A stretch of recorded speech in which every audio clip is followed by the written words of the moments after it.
Good evening. Are we excited? Yeah! Alright. Well, as Chloe mentioned, my name is Graham Iden. I do stand-up comedy. I'm going to be your opener for the night. You guys are hearing material that has not graced the ears of anybody beyond our cast and tech crew, so congratulations. Some of you might be a little confused as to why we're not just hopping right into the musical. There are two reasons for that. Number one, if I tell jokes and you laugh, then you're in a good mood for the show, and that's a win for me. Number two, if I tell jokes and you don't laugh, I lower your expectations. Which is where they should be for high school theater.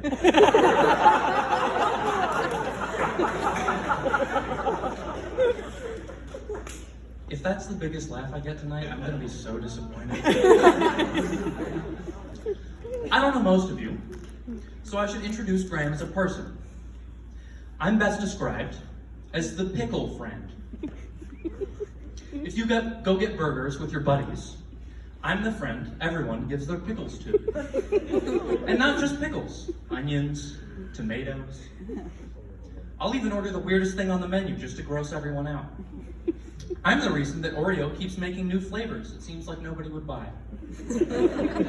Watermelon, creamsicle, candy cane, candy corn. You have me to thank for making those possible. Another example of me. Sorry, I don't have this memorized. This is the first time I'm reading this set. I was the weird kid in middle school who was still trying to play hide and seek. You remember him. You know, the kid in tracksuit pants who only wore shirts with animals that were saying funny things on them. The kid with long, greasy hair that you can kind of tell picks their nose when no one's looking. Although, can we be honest? We all pick our noses a little. It's okay. You can admit, nobody's looking at you. Every now and then, you still pick your nose. It's all right to loosen up, you know? I, obviously, stay loose. You could say I stay footloose.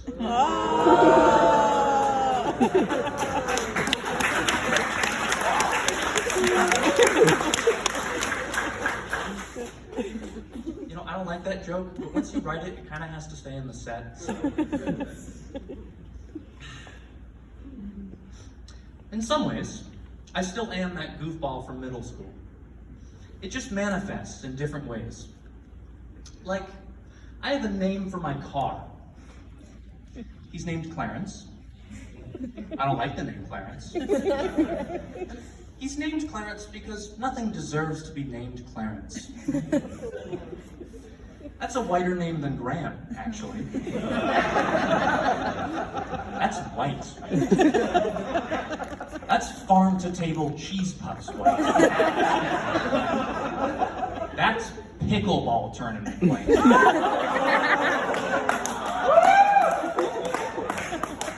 That wasn't a compliment. Like, you've never met a Clarence who didn't also have suspicious opinions about civil rights. You know what I mean?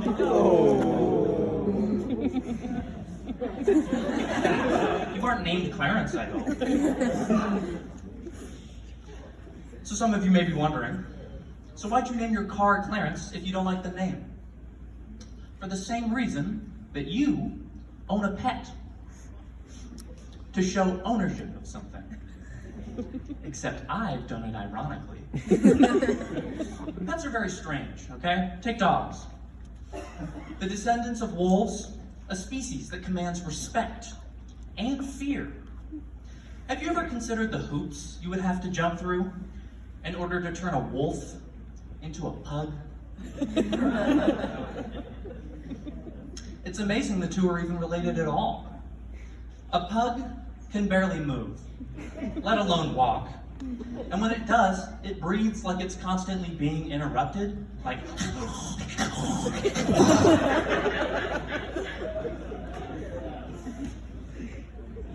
The fact that wolves and pugs are related is like the fact that Shaquille O'Neal has children.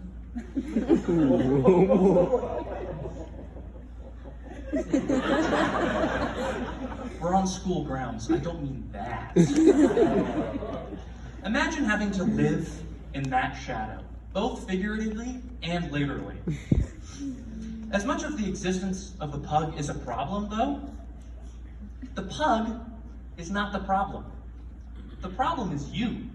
I mean you. Because you love the pug. And you believe the pug loves you.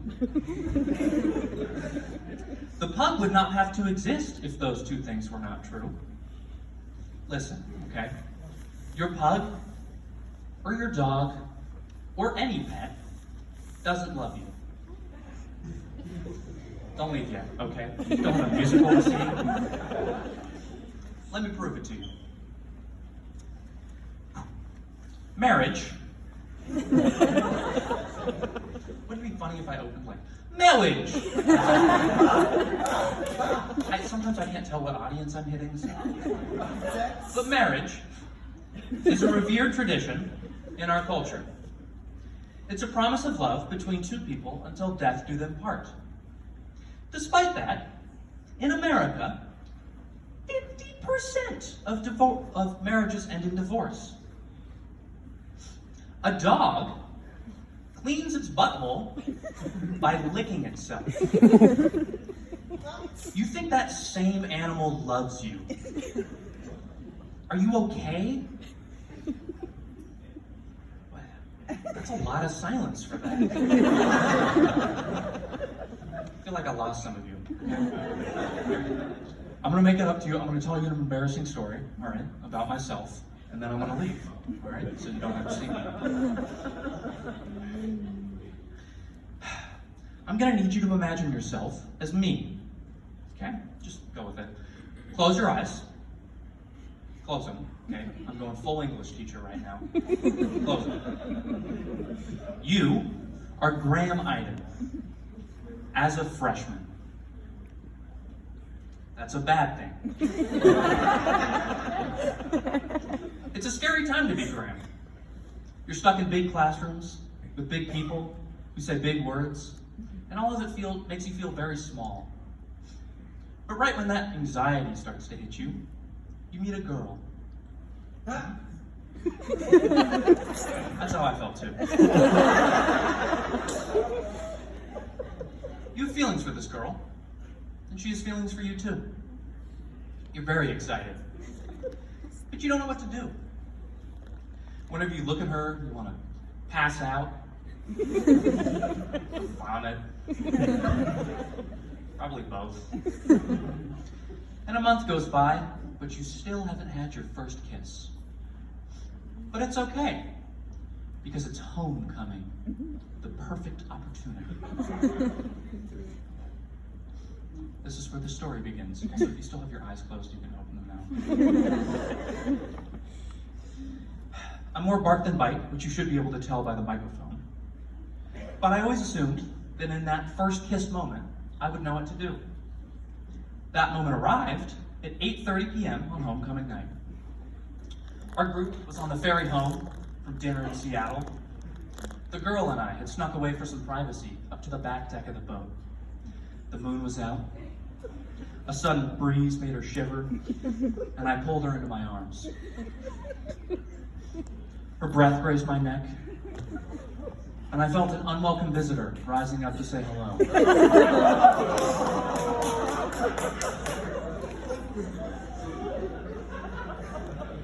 Just gonna let you savor that for a moment.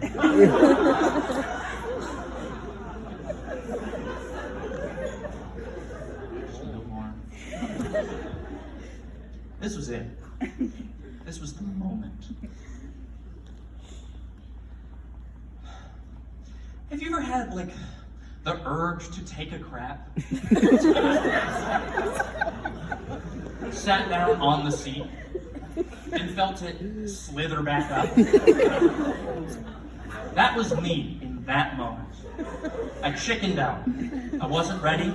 You kind of have to let that fruit ripen. Now, the story should end there. I should have run away screaming. Yeah, my hair gets in my ass. Instead, I ended up with her and the group, and we were back at her guest house. Now, if you know anything about teenagers, you know that a guest house gets relabeled a war zone as soon as they enter. This girl had 2 older siblings. Just one blacklight in that place would have revealed more dirty secrets than Watergate. Those were like chuckles of knowing. This guest house had 2 spaces. The movie room and the bedroom, which also has the bathroom. All of us were curled up watching a zombie movie, which was convenient because I also felt like The Walking Dead. This girl got up and she whispered in my ear. Nothing scandalous, just a gentle, wait a second, then follow me. She went into the bedroom. I followed her a minute later and poked my head in the door. She was nowhere to be found. I stepped in the room and the door slammed behind me. I tried to run, but it became apparent I wasn't going to be able to when she put her hands on my chest and shoved me against the wall. Graham has always been a bottom.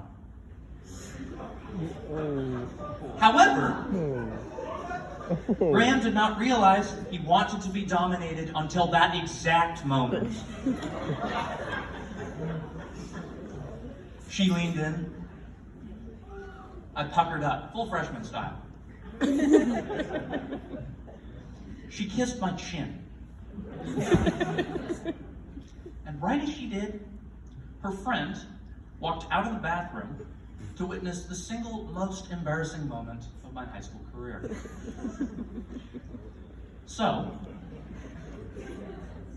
if any actors on stage mess up a line, get some choreography wrong, run onto stage at the wrong time, I don't want you to blame them. I want you to think of that moment for me and realize nothing they do up here is more embarrassing than that situation I found myself in. Without further ado, enjoy the rest of your show.